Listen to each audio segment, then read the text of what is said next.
tozakana esengo biso équipe nationale ya koyeba ete bozali ebele mpona kolanda masolo nga kozanga te ntango bokomona masque bocomprendre ete bokono ezali oyo ekoteli mboka mobimba oyo ekoteli monde entier yango tokolataka masque mpona koyebisa bino ete esengeli bomibatela bongo lata masque na yo ezala ya liputa ezala oyo baminganga bapesi mpona komibatela botala pe lisusu ndenge to respecter distanciation lelo nalobi ete équipe nationale tozali biso moko te tozali na ndeko na biso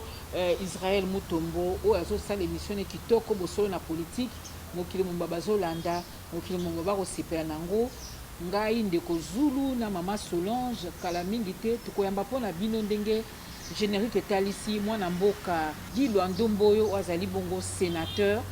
oyo baponi ye na mboka ya Chwapa azali lisusu président ya fondation monene oyo Widal oyo ezosala makambo mpe toyambi ye na cadre mingi ya une année oyo Widal ekokokisa na poso tokobanda na ye nde tokosola makambo ebele ya motuya lokola baaction nini Widal esalaki na moment oyo ya COVID-19 baaction nini Widal azokana kosala na mikolo ezali koya na une année Widal asali nini mpe lisusu tribune monene oyo ndeko Guy Lwando oyo atie mpona bakongolais mpona kokabola mayele na oyo esengeli ndenge nini mboka etambwisama après bokono ekoteli biso na mboka honorable Guy Lwando na pesi yo mbote mama Sylvie mpe soko kopermettre lokola to respecter distanciation soki nakokolongola masque ya solo ndenge nalobi lelo émission ekoleka na cadre moko particulier toyo kokoma wana siège ya Widal wana limité po tolingi tosolola ya solo oyo ya motu yo kosala na mboka toyebi yo avocat toyebi yo moko ozalaka pembeni ya bakinois mena bao bakolanda biso oyo balibayeba Guy Lwando auta wapi tovandaka na Kinshasa tokomoyoka Guy Lwando auta wapi aza mwana nani makasi oyo azwi ya kosala makambo euti wapi. Merci maman Sylvie pour la motuna na yo. Ezala mwa pasi ngai moko na loba soki naza nani. Na préférer motuna wana ba oyo ba yebi ngai ba boti bangai bandeko ba répondre yo. Mais po ete za motuna pe pona motuna yo se méritaka yano na yango. Guy Lwando azali mwana ya Chwapa. Abotami na ba parents enseignants. Tata na ngai azalaki molakisi na Grand Équateur yende mutoyo ba mupe to pe babengaka ba sango tango colonisation esili batikaki enseignement na maboko na ye azalaki coordinateur des écoles conventionnelles catholiques d'abord coordinateur diocésain à niveau ya diocèse ya Bokungu Ikela tango mindele balongwi na niveau ya chef lié ya Grand Équateur à l'époque ezalaki Mbandaka nde balongolaki papa kuna mamemie na Mbandaka lokola coordinateur provincial cette fois-là dans le Grand Équateur. Donc yemta a simbaki makambo etali éducation na kati ya Grand Équateur na botami na kati ya foi catholique. Ce papa azalaki comme na lobby responsable na l'église catholique mais lokola enseignant mais na kati ya foi catholique. Maman ye moko azali mama catholique na koli lokola kizito anuarité lokola na bakanza anuarité vraiment na koli na kati ya foi chrétienne. Na tangi ba kelasi tangai primaire à niveau ya Mbandaka et pas ya ba frère ya école conventionnelle catholique ndekula na zoaki certificat na jupe diplôme na ngai na Mbandaka tango na silisi na ye na masuwa na mataki masuwa parce que tango wana ma famille modeste vous savez qui pendant ba moyen mingi te ya kofuta ba avion na mataki masuwa na moi mbongo muke je me rappelle que tout na komaki na niveau ya Kingasani ya suka parce na kitaka na Maluku wata na zoya Kisasa ko tanga université tango na komi na Maluku ba ibangai ba moi panya mbisi na yaki nango na moi bilamba na nga na yaki nango ba paraba pesa ngai comme na lobaki ba paraba zali ba enseignant donc ce n'est pas ba famille oyo ya ba kombo yo ebani na mokili ba ibaki ngai biloko na yaki nango mais na se débrouillaki parce que ba pesa nga numéro ya papa leki azaki à l'époque de tala koya na nga na Kinshasa ko banda université ya droit na ba condition ko imaginer je me rappelle encore na premier graduat na zalaka na pantalon moko nazokende auditoire na lipapa awa na université ya Kinshasa makambo nazoloba ndo eza makambo soki wapi te awa na Kinshasa awa baninga mpe totanga na bango bazali ba avocat ba magistrat beaucoup mpe kotuna bango bazali et nasalaki parcours na ngai normal même mpona kofuta bénévole mama Sylvie nazalaki kosungama na baninga parce que à l'époque lokola batelefone ezalaki te eke bapara bazalaki awa te bazalaki na mboka il fallait kokende na foni mpona osola na bapara mpo batindela mwa lomeya na banda okende na foni na kote ya prokoki okokenda mpe kuna bokomi na foni soki okomaki retard okuti para kote kuna aza esu te asa akendeki moye mpe akosengeza te okozwa makolo inde kozonga ti parce que nazalaki kovanda mpe na matonge apres nakende mpe kofanda na campus tala na bacondition nini mais tolembaki te ti ntango nakomi na 3e année de grade na père de papa na ngai pe à son âme papa ayaki kotika biso akufa bakunda ye na mbandaka même nyonso wana elembisaki ngai te parce que nayebaki nini nazalaki nango koluka natangaki classe na ngai normalement napasa kaka na première session na université ya Kinshasa nazongela te malgré que bapara bazalaki na bamoyen te po ata tozalaki kuna tozalaki komona bamosusu omona mokolo ya poso bapara na bango bayeli bango basaki ya loso basaki ya basikre basardine biso nani akomemela yango parce que bapara bazalaki na mboka mais totalaki nyonso wana te toyebaki eloko tozalaki koluka mpona biso tozalaki kotanga tozalaki kokende na zamba ya baprofesseur na amphithéâtre ya campus komaintenir basyllabis kotanga basyllabis tala gilwando na mwa moke parce que nakoka koyebisa yo nyonso te parcours na ngai de parents modestes baenseignants dans la foi chrétienne catholique bapara batikalaki biso eloko mosusu te richesse ezalaki te kaka kelasi nde totiaki ya profit kotanga kelasi wana na ndenge esengeli eza na niveau ya école primaire eza na niveau ya école secondaire ti na niveau ya université nde nzambe asalaki biso ngolu ya kosilisa tala na mwa moke gilwando nde nani oyo azali lelo liboso na bino lokola sénateur lokola président ya fondation wida tokoépargne nani temps wana esalaki gilwando oyo atangi na pasi alati la gomme akokoma oyo ozali lelo mais baleson nini to bavaleur nini tokoki kotire na parcours wana olobi ebembisaki yo te mais okomi lelo oyo esika ozali détermination bombo ya moto il faut koyeba olingi nini il faut avoir la détermination koenvie mutu te na vie yeba richesse nini nzambe atie kati na yo yo oza nani kozala na lolendo te vie il faut kozala na humilité mingi il faut kotosa mikolo kotosa bato maboko milai te eza bavaleur oyo biso toyekoli na kati ya foi chrétienne c'est bavaleur wana nde kosala te ntango mosusu mama Sylvie soki amoni abi te mwana oyo soki otindi ye likambo akosala ndenge esengeli mwana oyo atosaka mikolo mwana oyo ayebi bavaleur wana nde ekotinda bato babanda kofungela yo baporte epuis ntango baporte wana ekofungwamelela yo kobosanaka esika outi te il faut jamais kobosana esika yo outi mpe kobwakela soki loboko oyo etendre epembeni na yo te mpe mpona kosunga yo donc eza bavaleur ndenge nalobi détermination botosi koyeba nini yo olingi fo koyeba vision na kati ya makambo nyonso kolukaka ntango nyonso babengaka excellence salaka likambo pa na perfection mais ntango yo osali mutu motema na ye etutami ke papa gi likambo asali emarke mpe mutu tala un peu en bref mwa bavaleur mike oyo il faut kozalaka nango na kati ya bomoi ekomema yo mosika toyambi ndeko Israel mpona mbala liboso na mwana sa tie loboko sango bepresse maintenant olinga tokota mbala moko na une année ya Widal po yango nde mama likambo evandisi biso. Merci ndeko Sylvie Bongo ya solo ndeko Gina Pesio Pembote sango mokonzi Israel Mutombo na compte aboso na politique officielle. C'est vrai que ndeko Sylvie Mota Okamba Masuango alobito kotamba mona likambo etali nane ya Widal na lingaki na compléter mituna mibaye na likambo ya lobaki ezaka lolengo ya opesa biso mo ampole na likambo ya liboso na ngina yeba si c'était à refaire lelo na vino banda lisolo yo beti esika nini ozo regretter olobi soki ifona bandela bo moy awa ifona corriger yango ya mibale ndengo za wana tango yo zo mitala oza lelo eza résultat eloko yo kanaka toza surpris na oza lelo si ya eloko moko na regretaka ezalaki mateya mosusu bapara bapesaka ngai bakulutu bazali kopesa biso na bomwana soki nayokelaka bango nde ntango mosusu nazali eloko mosusu donc koyoka mikolo mpe kosalela baconseil baza kopesa yo ezali na motuya mingi parce na age moko boye ozoyeba te nini ezozela yo lobi yango fo koyokaka bakuteya.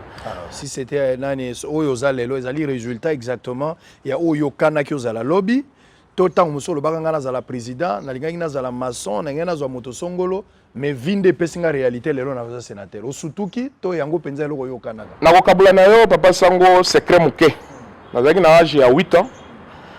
tata monseigneur moko epa na biso papa monseigneur Kumo Ndala azalaki évêque ya Bokungu Ikela après akomaki archevêque ya Mbandaka Bikoro na âge ya 8 ans atuna ngai motuna parce que nga nazalaki mwana basango nga nakolane na couvent atuni ngai yo kosala nini na vie na yo ye mtarapela ngai réponse wana naloba na ye sans le savoir dans l'inconscience à 8 ans que na kosala latin philo donc littéraire nde eloko nga nasalaki nalobaka mpe na ye ke na kolinga mokolo moko nakoma avocat mpe ekokisami bobele ndenge nga nalobaki na inconscience na âge ya 8 ans donc oyo ezali lelo ezali reflet ya vision claire oyo ngai nalingi kopesa na bomoi na ngai. Très bien. Na koti na likambo ya Widal oyo mama Sylvia alobi oyo toyebi biso nyonso nazwi penza ngonga kotanga Widal mpo na yeba eza nini euti wapi na kozongela na molongo ya ndelo te po topesa penza lisolo eza nini eutaka wapi nga na kota likambo wana penza te mpo nga nazwi connaissance epi ebele ya bakongolais bayebi deja Widal eza so eloko kobeta lisolo te mais soko koti na molayi okomona ke Widal azali kosalisa population na bamboka muso kokama olobi même o eza gouvernement to ezaka individu ndaza kosala na o wana nga na bwakeli yo ba fleur mais kokite motuna na ngai komisika aboye ba chinois balobaka pesa moto koloba mbisi nesika ke yo pesa ye eloko na mboko eza na 90 millions d'habitants to ya chômage ezali ebele mosalo yo mipesi ezali ya kopesaka bato lisalisi d'une part ezali malamu mais ce ko bandite sengeli pe olakisa bango koloba na wana na ngina yeba Widal na likanisi ya kosala misala ya kokotisa ba congolais soki ese salama loba yango soki salama te makanisi nini bozana ngo po lobi congolais a continuer kosenga ote na mbula mususu kolemba na mbula mususu makambo ko ya moebele mais ba oba yekoli koloba babanda pe ko contribuer lokwa ba partenaire po Widal etika na mbula likanisi yango eza boni. Alors na vision ya biso lokola Widal biso to sala to memaka bato na oba bengaka assistanate soki bo batalaki tango to bimamba liboso to lobaki to boyi lolombo hein pesa ngai tabela ngai lolombo ekosila te tango yo nde ozopesaka bato. Très bien. lolombo ekosila tango o responsabiliser moto na cadre wana kaka ndenge tozoloba na philosophie na biso ezalaki ete ba membre ya Widal oyo lelo toza plus de 6000 oyo baza na ba carte de membre po bakoma ba partenaire na yango na sens wana likambo ya liboso tokana ekosala ezali bo bazali na ba moyen ya kosala ba université minene te po na mboka mpe bato tuka te basaka université ba wana oyo bango moko baponaki totindaki bango na formation na INPP na hôtellerie na maçonnerie na coupe et couture na électricité. Pour l'instant il y a deux lots ya bato tindaki basi basilisi formation na INPP ba wana ni tete makambo ya corona oyo bazalaki bato netu bo bayekolaki mécanique to fungwela bango garage bo bayekolaki coupe et couture to sela bango ba centre oyo bango pe ba wana otongaka bilamba netu ba masque oyo ya liputa ezalaki normalement nde ba atelier ya Widal les fabriquer. Bon basalaki makambo mususu neti ba hôtellerie biso moko pe na cadre ya Widal tozana ba structure hôtelière il fallait ba banda misala donc ce n'est pas l'assistance c'est vraiment un accompagnement pour na kokomisa moto responsable na côté éducation to kolobela ngo pe to sali ba école mi balé ya minene na niveau Mbandaka école wana lelo za ko employer plus de 80 personnes. Très bien. O ba jou emploi stable na niveau ya Mbandaka toza ko tonga stade ya 8000 places na Mbandaka na Bwende stade wana il faut servir makambo masano pour la makambo masano divertissement ya jeunesse stade wana tango aussi là il faut société ya maintenance ya gestion donc engager pe bato personnel d'appoint pour entretien maintenance au moins toujours créer misala to tongi assemblée provinciale ya Tchopa mais assemblée wana tango aussi là il faut personnel parce que il faut quoi climatiser ko sala ba carrelage il faut quoi assainir wana pe ba congolais na niveau ya Tchopa ba kozwa pe misala to suki wana te papa sango Israël toza na plus de 1000 hectares na niveau ya Tchopa 1000 hectares na zolo bano siko ba mama bazolo na pondu bazolo na banguba bazolo na ba tomate kala te tokolia tomate ya Widal tokolia pondu ya Widal tokolia nguba ya Widal donc nous sommes dans une approche kaka ya assistanate. Nous sommes dans une approche de responsabilisation pour créer d'emplois. Et puis production en interne. Production en interne. Joyeux anniversaire na Widal pour une année. Merci. Ça facilité. Ata ozo banga kolobana kati ya po sénateur azwaka mbongo ya boyete. Tobi que sénateur efuteli na bino na mpasi surtout na makambo to na ngo économie bozwaka mo salaire ya mo nyongo ya mo muke muke. Mais nani azana simana yo en termes financiers po yo moto kombo Widal na misala is incompatible. Widal est d'abord un peu un secret à Widal. Widal est un engagement citoyen. W ezali kombo ya mwana nangai winner, I ezali Isaac, Da ezali Davina Luandu. Omoni na kadi ya Widal na sangisi na bana nangai. C'est un engagement ya libota mobimba. Tolobi ete na mwa moke toza nango na ngai na bana to se sacrifier. Ezali ka ngai moko te. Il faut koyeba bango. Parce que dans la combo à bana, lobby ata ceux qui nous ont bengingai, bana bako pérenniser action wana. Bango pe ceux qui babani misala, bako yeba na ko sunga bato. Mais bato batali sérieux, oyo zali na kati ya Widal. Parce que na ko yebisa yo ko ke na site internet na biso papa sango, biso pa na biso c'est la transparence. Tozaka na wusu te. Ndeko moko apesa biso 200 000 masques. Il y a jetable à comment nango ke kokende pe to kabeli bato biso toza ba miyibi teke ozumbongo kim tango toza ko afficher sérieux na de plus en plus bato bakomi ko mesana bakomi ko pesa biso confiance to lansaki pe opération ya ba collecte de fonds en ligne bato bakomi ko tia mbongo papa Widal les aka auditer na ba structure ya audit pour montrer la transparence, la bonne gouvernance. Donc ce ko tia sérieux ceux qui ont prêché par l'exemple, au moins le lot ma comme tout ça la forage à maï, bah comme ko benga ngai lelo. Oh papa Guy, biso beto lingi to appuyer Widal to kota maï na population. Bolandaki groupe Makutano, bah pesi biso mbongo. Mbongo belé pour tout ça. Au moins tango tché sérieux, yo moko tango bandi. O laxi exemple. Na cadre arrogance c'était na cadre teke ngainde tango tché sérieux, lelo na koko nazali fier kwa annoncer na mokilike. Une année après, auto banda likambo biso moko to bandaki ngai na bana na ngai. Mokili endimi mokili toza siko de plus en plus de partenaires et ça na mboka pe libanda mboka ndeko Zulu voilà ndeko Guy ressortissant ya Tchouapa na Boende vous en a Grand Équateur vous avez nous surtout na ba Willy ba Konga Wilma na ba Njoli mais comment expliquer quand vous descendez en Mbandaka pour autant en Mbandaka mingi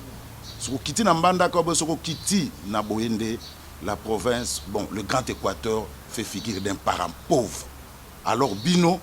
moi et l'autre ezali. Pour nani bozo ko développer Grand Équateur. Après nous on a question sous Widal. Merci papa Zulu.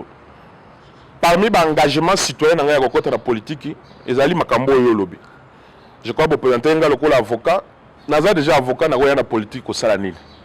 Ko comme sénateur pour nani. Na yé pour na sénateur pour na ko changer makambo yo zoloba parce que ko bo sénateur, ezala makambo l'état il faut ça là. Na makambo il faut ba privé il faut ba ça et donc makambo lobi ezali ya solo constant na ezali ya solo mais bitumba na biso ya politique otozo ça les ali que Équateur ezaka ka pe Équateur te to sectoriser en côté ça na la sénateur c'est sur le plan national ba province est belé ezali na cadre ya pauvreté ba Bazuele ba Kwilu ba Kwango pasi ezali ya kosakana te ezana système de santé ezana ba balabala pasi ezana makasi et donc constat na yo sali pour la Grande Équateur c'est vrai mais c'est un constat qui est général o esengiete bato bazali ko kota na makambo politique baya kana engagement wana ya ko changer makambo et puis il y a une volonté collective lelo ezana pas ba sénateur ezana pas ba député pour te changer parce que mboko ezana posa ya changement mingi c'est salami hein to lo bateke loko moko salami te lokuta Nous avons 2 345 410 km². Bampakanabiso, bakolo, autorité amboka bazali ko sala mingi. Balala kapeta musupe pongite. Mais les kamwa les ali ya moto moko te. Les kamba bato nyonso baya to sangana. Bino, bato ya media bozo sala pe mingi. Tant boza ko sensibiliser population, na moni bo solo politique bande ko la biso ya diaspora, bango mo ba vendre la YouTube, atanga moko peso na zana poto. Ce qui est total sensibilisation à sango tozo mona zo yamba bato montuto azo loba parce que ozolo ka que sens ya changement kaka Grand Équateur teme ya mboka et puis ezali volonté certainement ya ba konzi ya mboka ko banana chef de l'état ti na chef de secteur kuna na mboka yo babota yo kaka posa lisaka bato c'est bien forage d'eau Widal azo sala stade na boende uti koloba yango eloko nini bombi ndenge ko felo mdalo bana bimisi droite na bombi gauche eloko nini bombi kokabana yo wana motema motema ngai naza moumbu ya motema papa Azulu kaka motema nasala ko motema etindaka ngai na lobo soki motema esengi nasali soki motema elobi nasali eza kaka motema eza na eloko moko ebombami te ngai nalingi nabakisa na oyo ndeko Zulu atuni kosala bolamu ezalaka mingi na politicien ezalaka na mo eloko mo ebombami na nsima yo oza philanthrope oza politicien toyebi ke biloko wana mingi ekendaka nzela moko te ndeko Guy Lwando projet nezani na mikolo eza oya mama Sylvie bato mingi bayebi te ntango mosusu mpe nalobaki yango te ça fait plus de 10 ans que ngai nasalaka naza na cabinet d'avocat na ngai ça fait plus de 10 ans ya ngai moko bato babosanaka likambo wana te ça fait plus de 10 ans que nazali entrepreneur nazalaka na mwa bepargne na ngai mwa mbongo naza mpe mwa organise mwa moke oyo tobombaka ezali eloko moko eza na nsima te tosala lokola ngai naza voyant te tokomonaka lobi lokola bato babetaka zeke te ngai nazosala nde makambo ya lelo oyo ya lobi nzambe ye moko nde ayebi toyebi te totika kokota na makambo oyo biso tozomaîtrise te lelo motema na ngai elobi topesa mai topesi mai naza mpe kaka ngai moko te ifo toloba yango bato mosusu mpe batia baforage ya mai na Kisasa awa ekoma teke widale nde moto azotia mai ata biloko exactement voilà ese bato nyonso na bazopesa baza kaka na intention mosusu te eza bango mpe bazosala na motema na bango Guy Lwando na lobango on connaît les joueurs et leur jeu lobi candidat gouverneur à Chouapate papa Zulu ngano toza lelo mokolo ya lelo ezali le 30 avril yo ozobeta masolo ya lobi ndenge nini lobi ongano toyebi te ntango wana yebi soki nazali ke nateka cigarette na mbandaka nayebaka lelo ke nakozala liboso ya Zulu lokola sénateur ntango ngai nazotambola na Lagombe awa na Kisasa nazobetaka mutu natambole pa bampaka ebele kosenga bango lisungi ya kofuta classe nayebaka ke lelo nakozala président ya fondation te donc lobi ezali ya Nzambe lobi eza ya biso te totika Nzambe akamba biso yambo napesa ma Solange Maloba tomoni Widal eza moko ya bafondation se démarquer penza toke na bosolo tolo ba vérité bosali na o etali bokono ya mabe evandelaki biso evandeli biso pona lo ekete evandeli biso na mboka awa e tungisi penza bato mais soki ko rappeler na bayeba kolanda biso biloko nini oyo ba action nini ya makasi obino bosali po biso toyebi mais bato ba kolanda biso ba mususu pe ka mususu batalaki me batalaki bien te eza ba action makasi te parce que nazalaki mpe biso moko te tozalaki bato ebele ba ONG po tomonaki ba ambulance bolatisa biso kaka yango te mama Sylvie bato ebele merci mais nazoloba ke kati na bato nyonso basali makambo na makambo etali prévention mpe lutte contre corona Widal mpe ezalaki na kati likambo ya liboso tosalaki ezalaki sensibilisation na sensibilisation topesaki message ngai moko nasalaki na enregistraki message oyo elekaki na bitando eke tosalaki mpe nzembo mpona komobilize mpe kosensibilize bato tosukaki wana te kaka na nzembo te ntango tata mokonzi ya mboka alansaki elan ya solidarité nationale tolobi solidarité nationale tokende korépondre favorablement toyaki topesaki baambulance mibale ndenge bolandaki en dehors ya baambulance tokitaki mpe na balabala tokendaki na barond-point oyo eza chaud kolakisa bato ndenge nini kosukola maboko kokabola basavon tout ce qui était message de sensibilisation tosalaki yango et puis nous avons agi à travers deux ambulances topesaki à travers distribution ya masque parce que masque lelo ekomi obligatoire moto nyonso fo alata yango ntango mpe batata bakonzi ya mboka balobaki te Équateur koza na kit na bino lo na bino ya babiloko ya prévention tohésitaki te koafrete avion mobimba mpona kotinda biloko wana na niveau ya Équateur ngai moko mpe ntango balobi kosukola maboko akosukola maboko na mai wapi tolobi te tokosuka bongo te tosia mpe mai esika ezangi yango moni tokei neti na bakimba ntseke na babadara kuna na nsele tosali na kingabwa tokosala yango mpe karate na maluku mpe na lemba donc tozokende vraiment vers esika bandeko esika posa ya mai ezali po ete tomeka koloba te sukola maboko mais mai eza wapi ntango yo ozotinda ngo na sukola maboko fo mai ezala te mesure barrière donc voilà un peu en quelques mots sensibilisation action na kopesa oyo tango élan ya solidarité tozaka na biso moko te tango balobaki makambo élan ya solidarité tokei kopesa ba ambulance mibale na caisse ya solidarité na caisse na INRB topesaki yango topesi misolo te po basengaki misolo tomoni bandeko lokwa Delice Sanga za pe molobeli lokwa yo moto akamati misolo na nyonso ya 7 mois tiki yango na caisse ya l'état po te sunga bato ezaka kayete tomoni bada yaki awa ye kopesa $150,000 tomoni bato ndenge na ndenge bakotinda bambongo en terme ya mbongo ambulance boko zwango na bato boye kopesa en terme ya misolo botie nini biso na ndenge ya organisation na biso papa Sango toza na cadre ya ba valeur na biso omoni ata soki tokenda orphelinat kopesa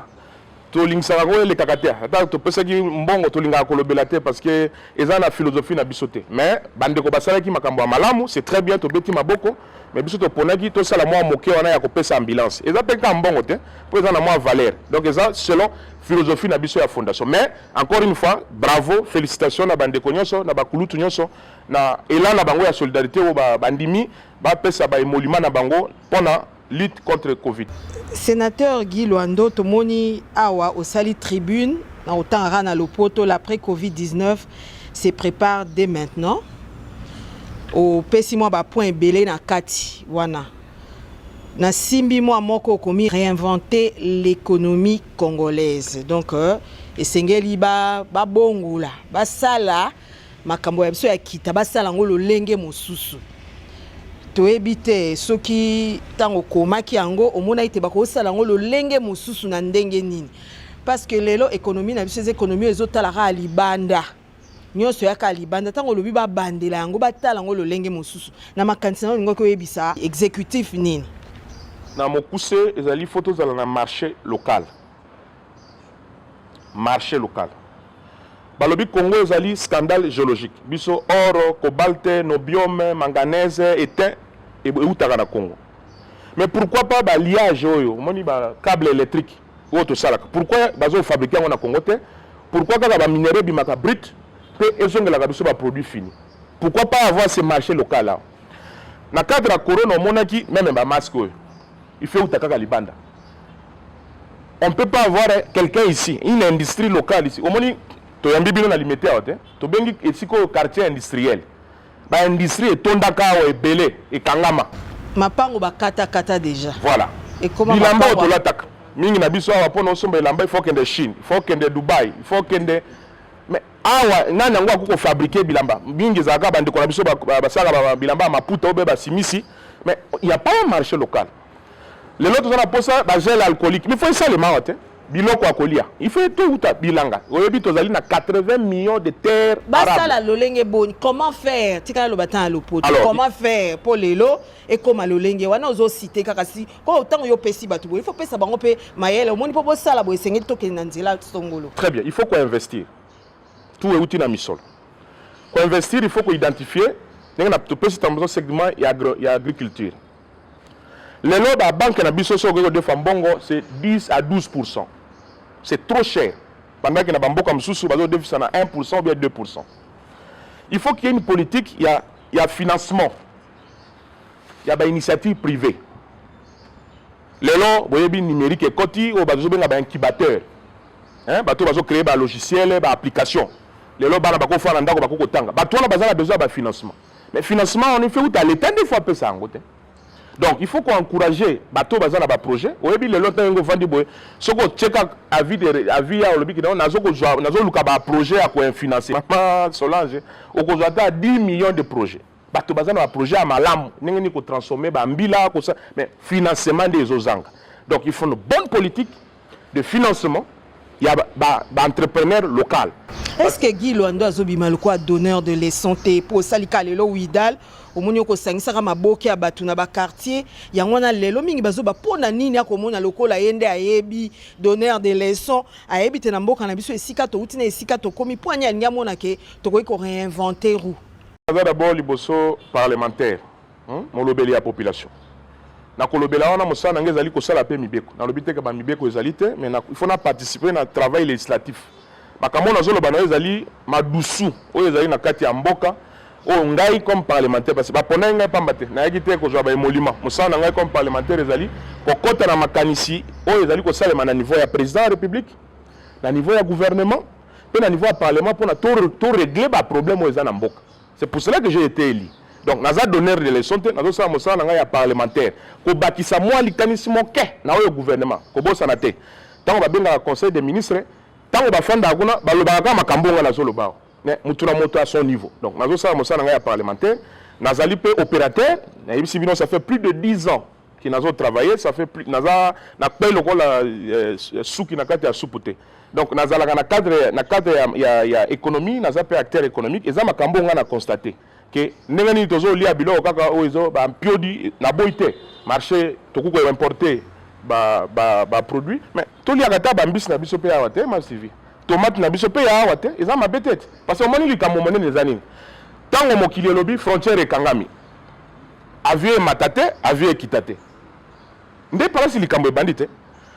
soki lelo tokoti na pénurie omonaki ministère de l'économie bazobundana makambo ba prix ba spéculation ba prix lelo ba taux de change eza komata mais si nous avons notre propre marché local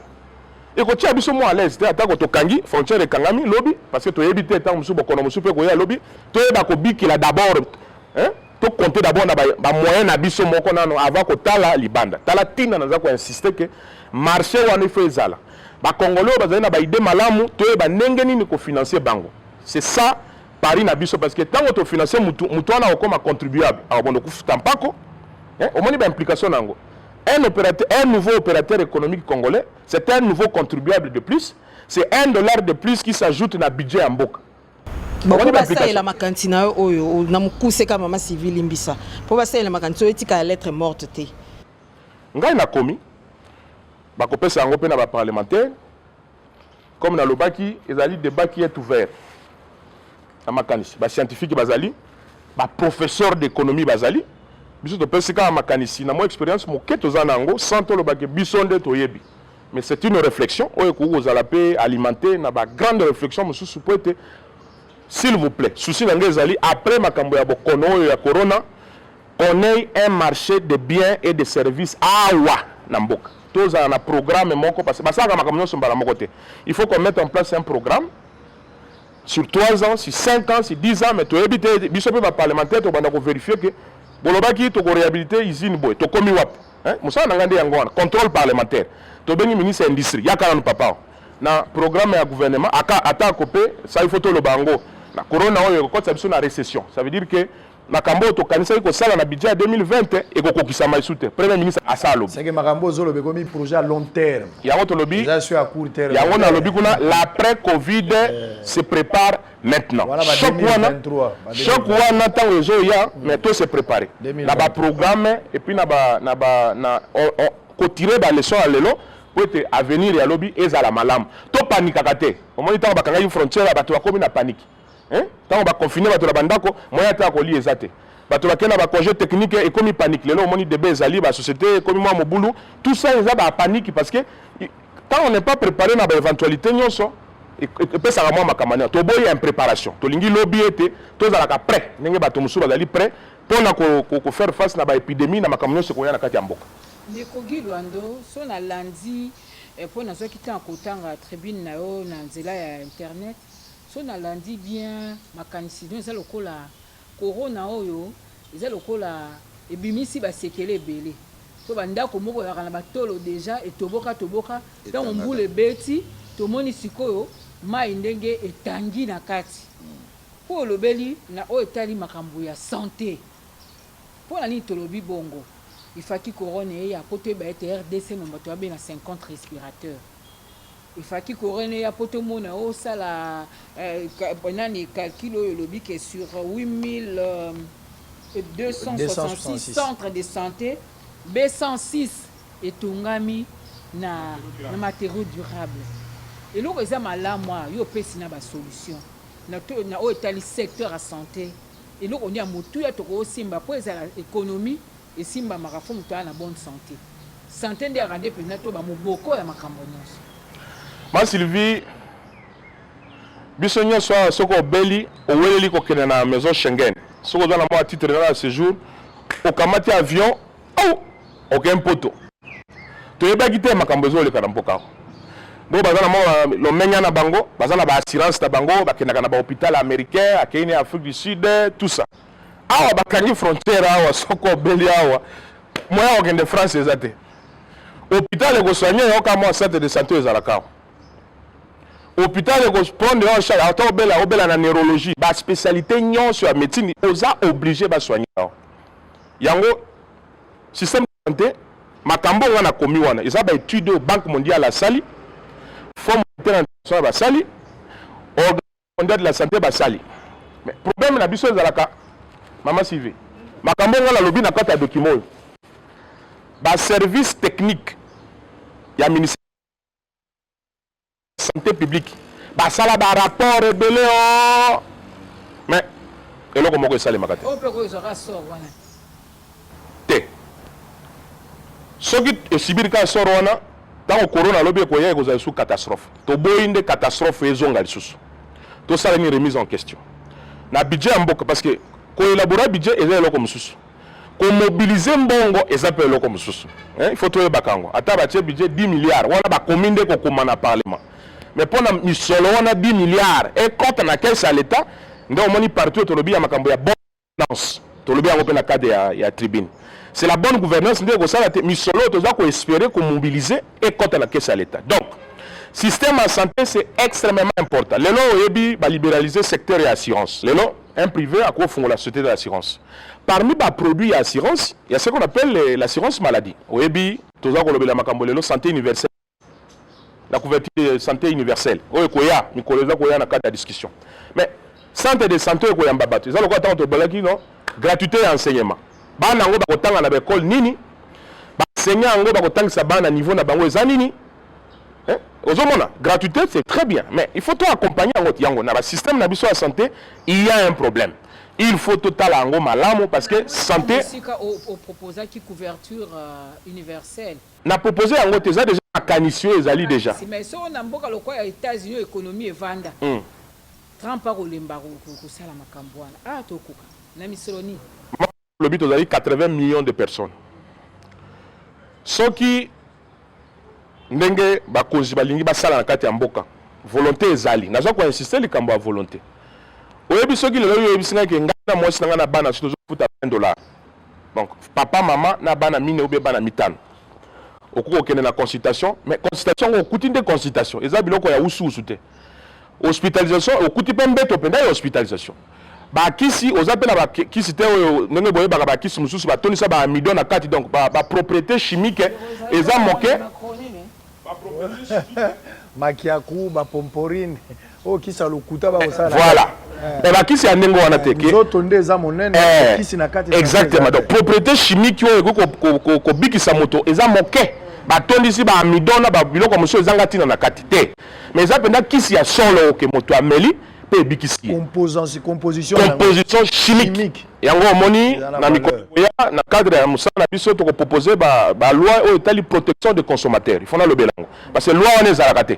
au moins moto zo benga na téléphone une minute coûte le comité et katani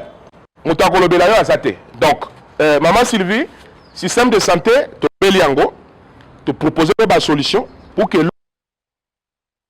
qualité eza la boutique te moto alali na ye na coin moko balabala et c'est ka salon na ye comme ko pasola ka bateau ko botisa ka bateau dans des conditions qu'on peut imaginer donc inspection ya ministère de la santé il faut tout à makambo wana donc investir mingi na système de santé na éducation tala ba pilier ya développement ya mboka nde yango wana nazala ba biloko mi balé penza ya moi mikuso ko lokotango ata na 2 minutes aussi ça na sepeli d'abord pour ozwi likanisi lokola aigle kotala sima ya likambo ya Covid-19 vie faut continuer bato ebele même na Chine omoni bango bavandi batali babite ifongoli to continuer batali lolenge musu ya kosala makambo nana mituna mibale likambo ya kelasi oyo lobi botongi ba kelasi sika wana période oyo bana moye batanga ezali te po distanciation ndenge bato balobeli yango na mokili bato amayele tokoke eti 2022 tokozalaka na lolenge ya makambo bato na bato bongo kozwa ba mesure na bango ndenge ni ya kopalier na situation likambo ya bana ya kelasi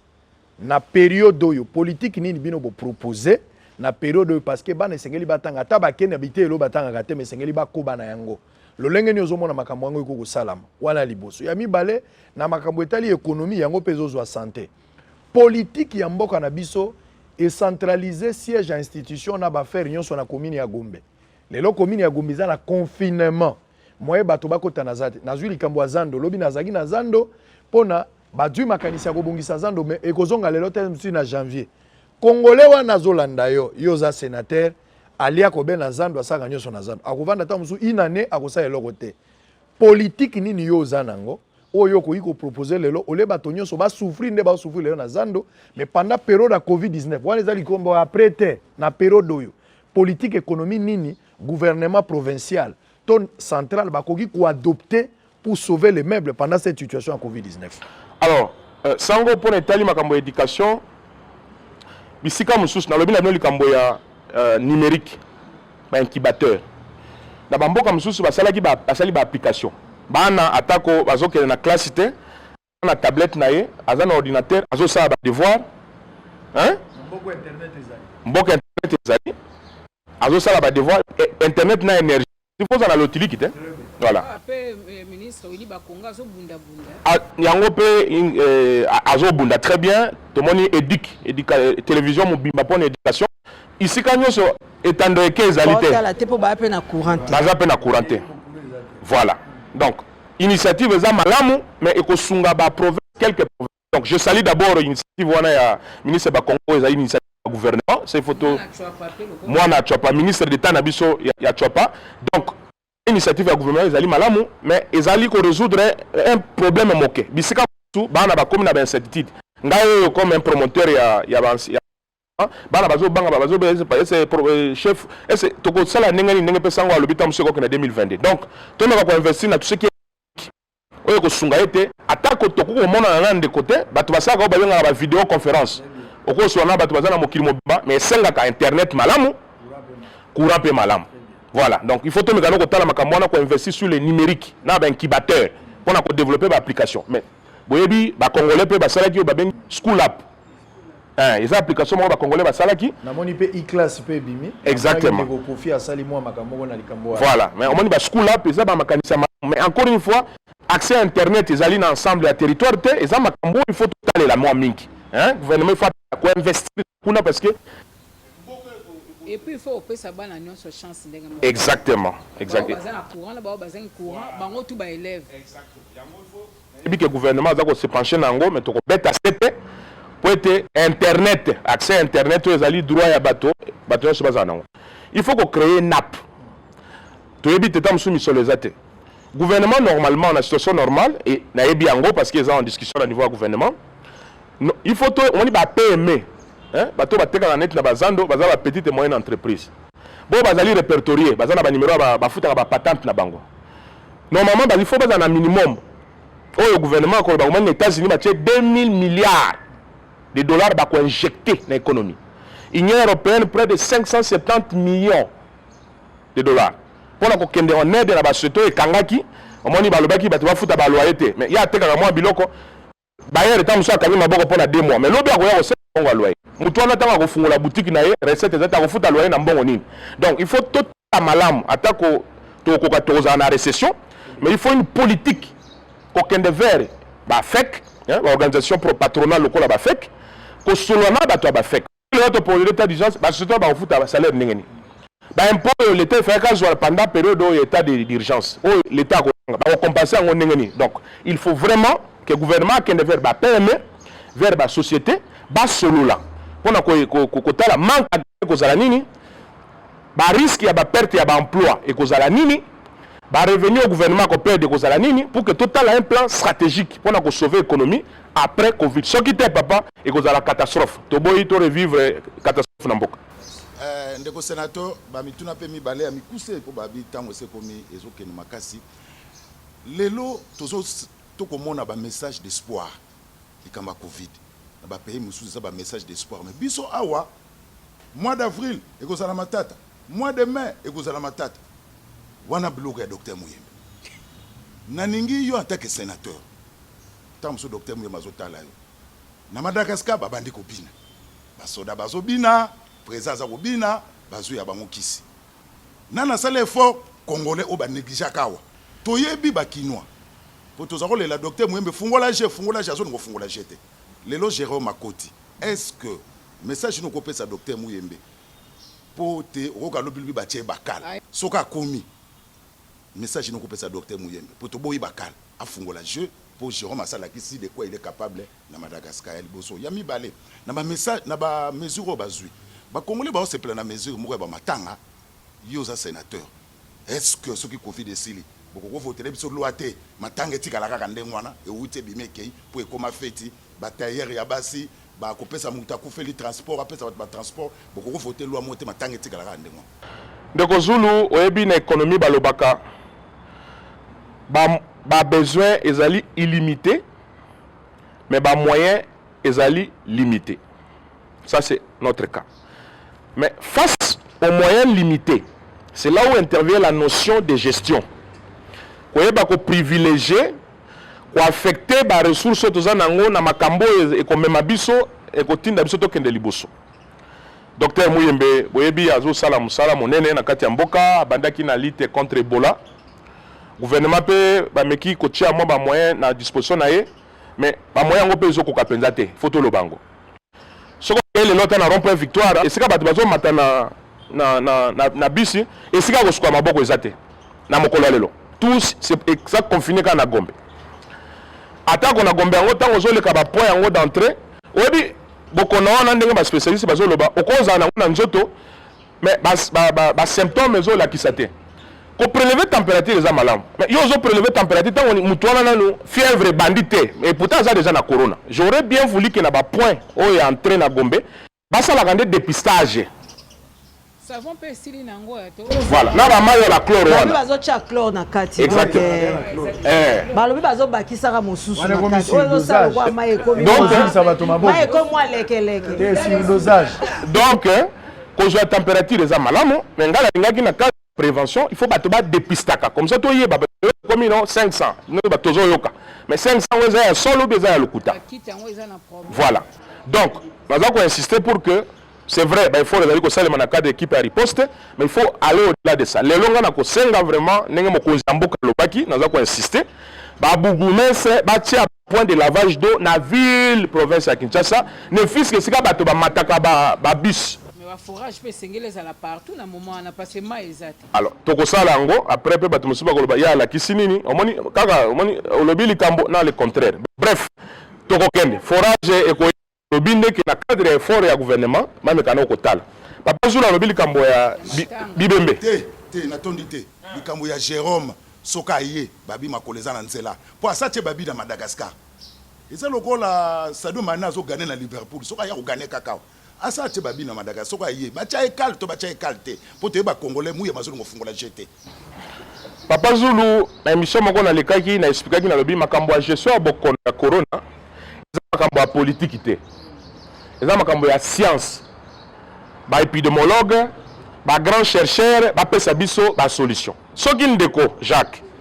Jérôme un compatriote mon père à lekaki na émission moko ya de la place Docteur Vangu. Hein?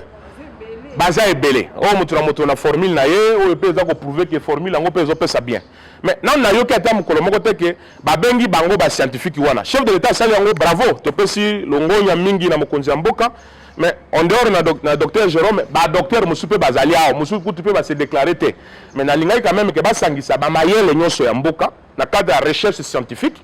ba proposer biso ba solution au lieu to ba tâtonnement. Donc, tu as tâtonnement, tu as précision. Précision et où tu as la science. Mon science, c'est 1 plus 1 égale 2. Il a 1,5 T. Donc, tu peux si le monde a mis dans mon konjamboka, na effort à sali à comme Jérôme, ba congolais mo super bazali, on peut proposer une solution dans le cadre de la lutte contre Covid. Tu as vraiment que le gouvernement na biso et sangisi la biso ba tout ya mayele wana. Va proposer biso ba solution na makambo yo tozana ngo ya lutte contre corona. Matana. Bato mingi bazolo ba débat tout ça eza que tango basala ba matanga ba mbongo ekendaka ebele voilà. Mais il y a des discussions autour de ça aussi, c'est un débat. Hein na ko lo ba lote ke ba kata makambo ngo tout ça, il faut qu'on soit ba décision ezali na légitimité. Ba loi tozoaka il faut peuple à s'approprier kanango. Il faut encore une fois une analyse. Est-ce que makambo ba funérailles ndenge ba neko s'organiser avant ezo kene malamu ou bien ezo kene malamu te. Voilà na lobby yango na sens que tout débattre yango,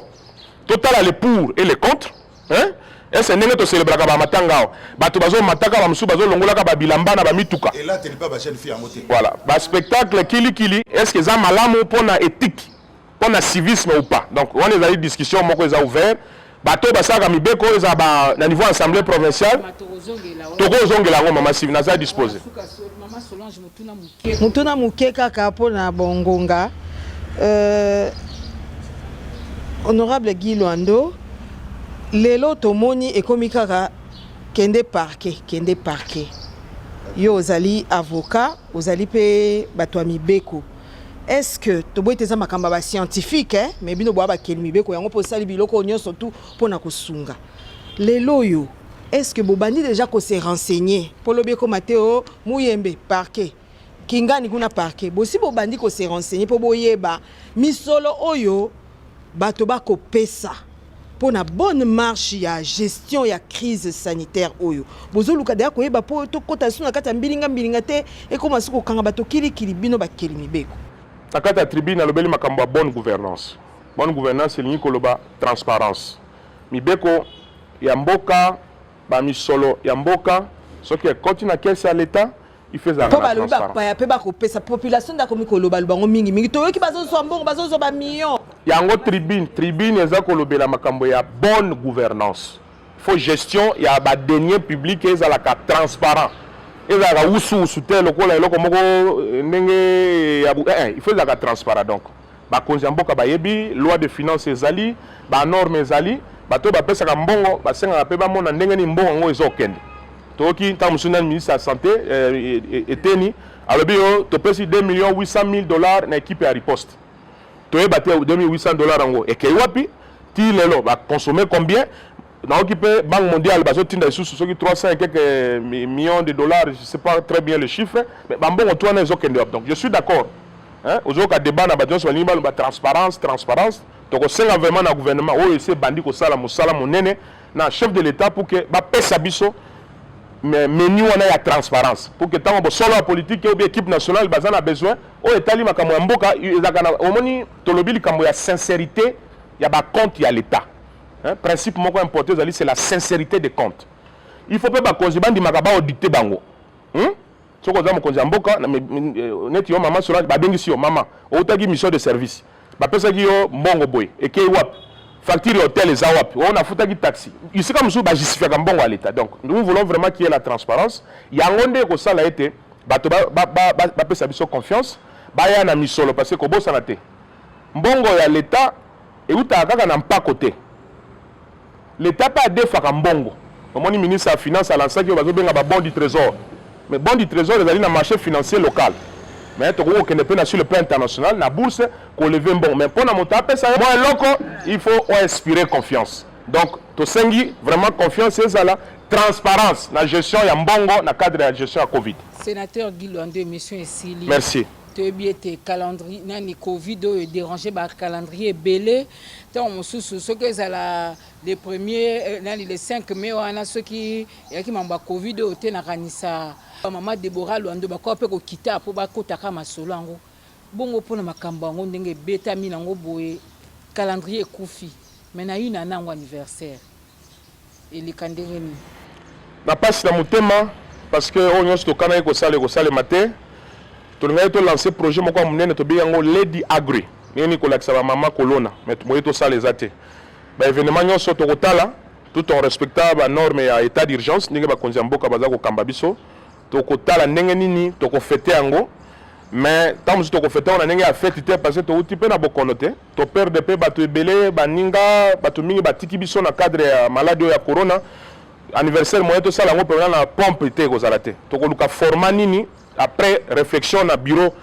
coordination na bacollaborateur na ngai toluka sous quelle formule tokocélébrer yango mais encore une fois tokoannonce bino na presse lolenge nini tokocélébrer une année wana ya corona moi documentaire ya baaction nyonso bosali e ozape malamu su koleka exactement et na profiter mpe na présenter bacondoléance na bafamille nyonso oyo ezalaki éprouvé na cadre ya corona nous sommes de cœur avec eux encouragement mpe na équipe ya riposte na bakonzi ya mboka totia baeffort pour que tolonga quand même bokono ya corona elonga biso te